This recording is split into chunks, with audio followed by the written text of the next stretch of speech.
Welcome to Sinha's classes by Abhishek Sinha. I hope everyone is good and happy and enjoying their life.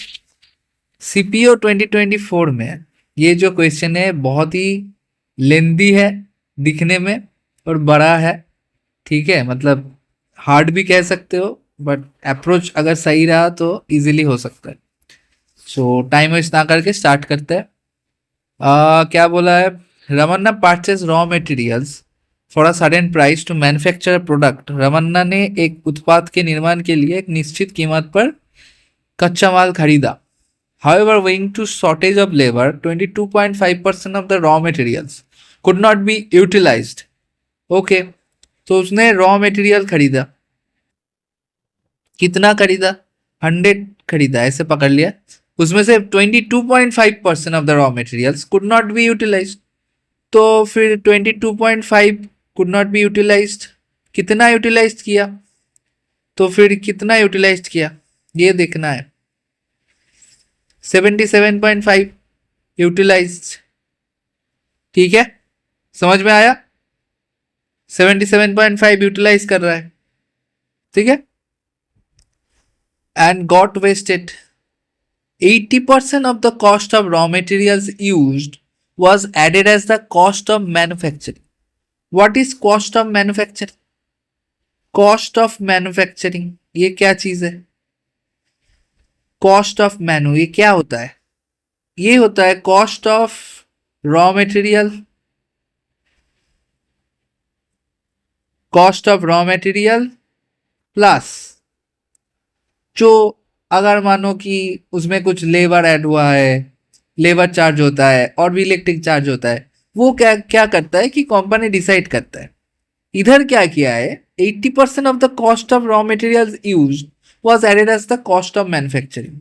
इसमें क्या किया है? Cost of raw material तो है ही है, उसके साथ जो ये 77.5% रॉ मटेरियल यूज हुआ है इसका 80% ऐड कर दिया है।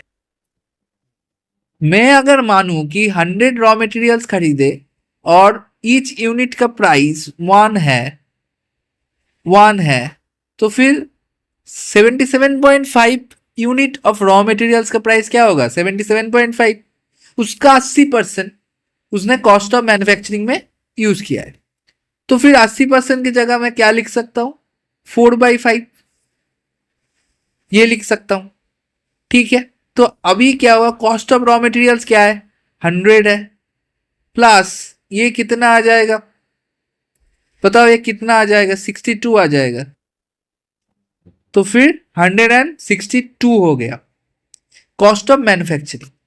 अब बोला if Ramanna could sell his product, हाँ, यदि रमन्ना 20% की छूट देने के बाद 20% का समग्र लाभ अर्जित करने के लिए अपना उत्पाद बेच सकता है तो ठीक है। अगर तो क्या हो रहा है कि सीपी से 120%, 20% अगर उसका प्रॉफिट हो रहा है तो सीपी, और एमपी क्या हो रहा है? एमपी से 20% डिस्काउंट दे रहा है, ये तो तुम लोग जानते ही हो। तो फिर क्या होगा? सीपी बाई एमपी क्या हो जाएगा? बताओ क्या हो जाएगा? 80/120। तो फिर 40 से काट दो, 2/3। तो अगर सीपी का वैल्यू 2 है तो एमपी का वैल्यू, तो सीपी इज टू एमपी क्या हो जाएगा? 2:3 हो जाएगा।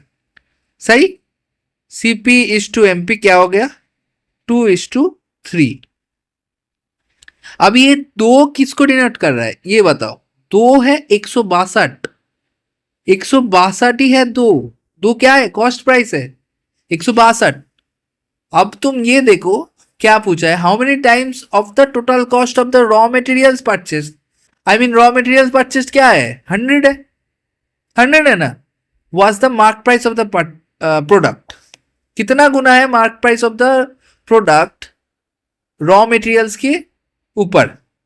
अगर 2 162 को डिनोट करता है तो 100 को कितना डिनोट करता है? यही हमको जानना है, कितना होगा। ये तो आसान ही है ना। कैसे आसान है कि हम ये लिख सकते हैं ना, 162 इंटू 100। समझ में आया कैसे? ये तो समझना ही पड़ेगा। तो 100 मतलब क्या है? 100 मतलब क्या है, 100/81 हो गया। ठीक है, एक बार और समझाओ।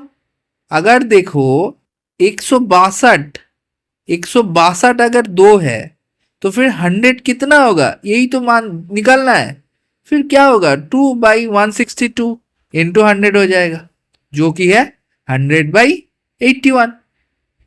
अब क्या बोला है कि मार्क्ड प्राइस ये रॉ मटेरियल का टोटल प्राइस से कितना गुना है। तो रॉ मटेरियल का प्राइस कितना है, रॉ मटेरियल का price is to marked price. Marked price तो 3 है ही, और रॉ मटेरियल का प्राइस कितना आ गया इस 100/81। तो ये रेशियो कितना हो गया बताओ, 100:243 हो गया। तो कितना टाइम्स हो गया, 2.43 गुना, सही ना, 2.43 गुना। तो फिर ये आंसर हो जाएगा। समझ में आया? बहुत शानदार सवाल है। अगर ये वीडियो अच्छा लगा, हेल्पफुल लगा, तो ऑब्वियसली चैनल को सब्सक्राइब करना, लाइक करना, क्योंकि ये बोलना पड़ता है ना, क्या ही करूं, चैनल को ग्रोथ भी तो, मोटिवेशन भी तो चाहिए। चलो साइनिंग ऑफ।